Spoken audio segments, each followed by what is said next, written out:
Bismillahirrohmanirrohim. Assalamualaikum warahmatullahi wabarakatuh. Puji syukur kita panjatkan kepada Allah Subhanahu wa Ta'ala atas segala anugerahnya. Sholawat dan salam selalu kita cucurkan kepada junjungan kita Nabi besar Muhammad Sallallahu Alaihi Wasallam.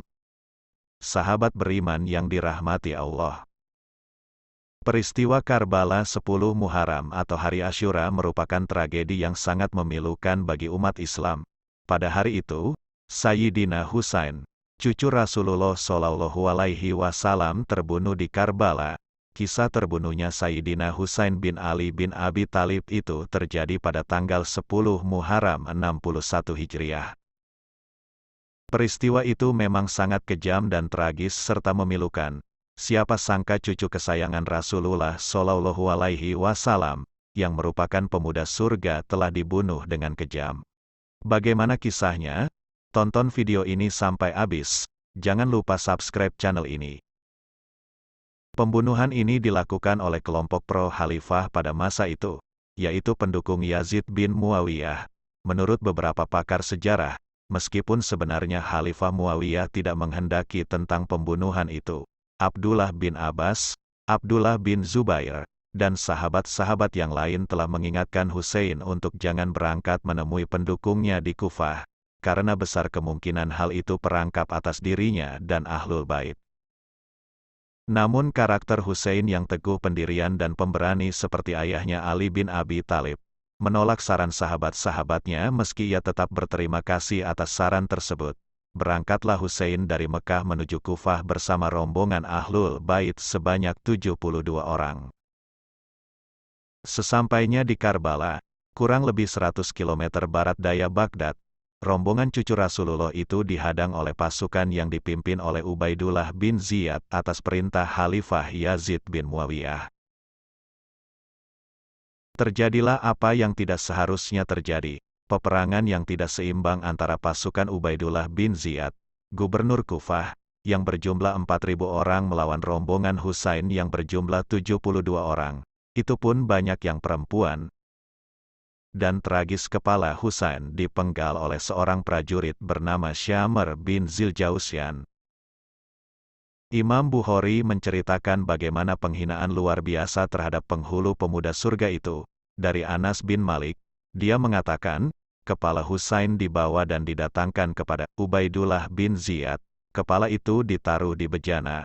Lalu, Ubaidullah bin Ziyad menusuk-nusuk dengan pedangnya, seraya berkomentar sedikit tentang ketampanan Husain. Anas mengatakan, di antara Ahlul Bait, Husain adalah orang yang paling mirip dengan Rasulullah Shallallahu Alaihi Wasallam. Saat itu, Husain disemir rambutnya dengan wasmah, tumbuhan, sejenis pacar yang condong ke warna hitam. Hadis riwayat Bukhari. Jauh sebelum peristiwa memilukan itu terjadi, Rasulullah Shallallahu Alaihi Wasallam telah mengetahui akan terbunuhnya Sayyidina Husain. Dalam sebuah hadis diriwayatkan mengenai peristiwa terbunuhnya Sayyidina Husain. Diceritakan dari Ummi Salamah, beliau berkata, Rasulullah Shallallahu Alaihi Wasallam di dalam rumahku. Tiba-tiba masuklah Husain kepada beliau, maka aku memandang keduanya dari pintu. Saat itu Husain bermain-main di atas dada Rasulullah Shallallahu Alaihi Wasallam, sementara di tangan Rasulullah ada sebongkah tanah, dan air mata beliau mengalir. Dan ketika Husain sudah keluar, maka aku pun masuk kepada beliau, maka aku berkata, aku melihat engkau, di tangan engkau ada tanah sambil engkau menangis. Maka beliau pun bersabda kepadaku, ketika aku bersuka cita dengannya sementara dia di atas dadaku sambil bermain-main, maka datanglah Jibril alaihi salam kepadaku. Dia memberiku tanah yang mana dia akan dibunuh di atasnya, maka karena itulah aku menangis. Dalam kitab Nuruz Zalam karya Syekh Nawawi Al-Bantani halaman 35 diceritakan, sesungguhnya Rasulullah Shallallahu Alaihi Wasallam memberinya Ummu Salamah sebuah botol yang di dalamnya ada tanah tempat dibunuhnya Husain. Botol tersebut ditinggalkan di sisinya. Hal itu adalah ketika Jibril mendatangi Nabi Shallallahu Alaihi Wasallam dan dia mengabarkan beliau bahwasanya Husain akan dibunuh di atas tanah ini. dan dia, Jibril, memperlihatkan kepada beliau dari tanahnya bumi di mana Husain akan dibunuh di atasnya. Dan beliau pun mencium tanah tersebut seraya berkata, celaka Karbala. Dan beliau berkata kepada Ummu Salamah, jika tanah ini sudah menjadi darah, maka anakku, Husain dibunuh. Dan ketika dilihatnya tanah menjadi darah, maka terperanjatlah Ummu Salamah. Dia berkata kepada budak perempuannya, pergilah engkau ke pasar, lihatlah ada berita apa di sana. Dia pun pergi ke pasar, dan pulanglah dia ke Ummu Salamah. Dia berkata, Husain bin Ali dibunuh.